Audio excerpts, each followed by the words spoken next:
আমি জানি তুমি ভিডিওটা দেখবে না, তুমি চলে যাবে কারণ শয়তান তোমাকে এই ভিডিওটা দেখে দেবে না। আর যদি তুমি দাঁড়াও তাহলে আমি বুঝবো তোমার মন এখনো উন্মুক্ত রয়েছে। আমি মুসা, তোমার জন্য একটি সংবাদ নিয়ে এসেছি যা শোনা তোমার খুব দরকার। থামো আমার ছেলেমেয়েরা, স্ক্রোল করো না। হ্যাঁ তুমি, এই ভিডিওটি তোমার জন্যই। যদি তুমি এটি দেখছো তবে বুঝে নাও তুমি এখানে কোনো ভুল করে আসোনি। ঈশ্বর তোমাকে এখানে থামিয়েছেন কারণ আজ তোমার একটি বিশেষ বার্তা শোনা প্রয়োজন।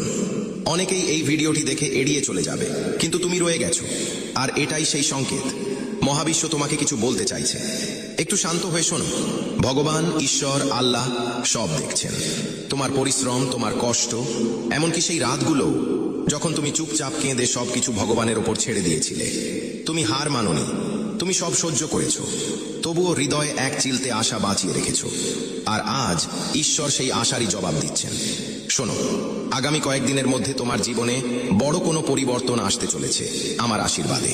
হয়তো হঠাৎ কোনো সুখবর আসবে, থেমে থাকা কাজগুলো ধীরে ধীরে সচল হতে শুরু করবে, আর্থিক উন্নতির পথও প্রশস্ত হবে, বাড়ির অশান্তি ও মানসিক চাপ কমবে, পরিবারে ভালোবাসা ও শান্তি বৃদ্ধি পাবে। এসব এক নিমেষে ঘটবে না, কিন্তু মহাবিশ্ব ইতিমধ্যেই তোমার জীবনে বরকতের দরজা খুলে দিয়েছেন। শুধু একটা কথা মনে রেখো, ভয় পেও না, সন্দেহ করো না। মহাবিশ্ব তোমার সাথে আছেন, আর যখন ভগবান পাশে থাকেন তখন পথ নিজে থেকেই তৈরি হয়ে যায়। তুমি একা নও, এই মুহূর্তেও মহাবিশ্বের দৃষ্টি তোমার উপর আছে। তিনি তোমাকে রক্ষা করছেন, তোমার ঘর ও পরিবারকে আগলে রাখছেন।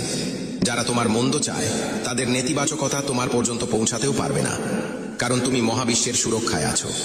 তুমি যদি আমার এই আশীর্বাদ গ্রহণ করো তবে এখনই কমেন্টে আমি গ্রহণ করলাম, অথবা 5432 ভিডিওটা সেভ করো, শেয়ার করো, যাতে আমার শুভ শক্তি তোমার উপরে সক্রিয় হয়। ভালো থাকো, রহমত বরকত তোমার উপর বর্ষিত হোক।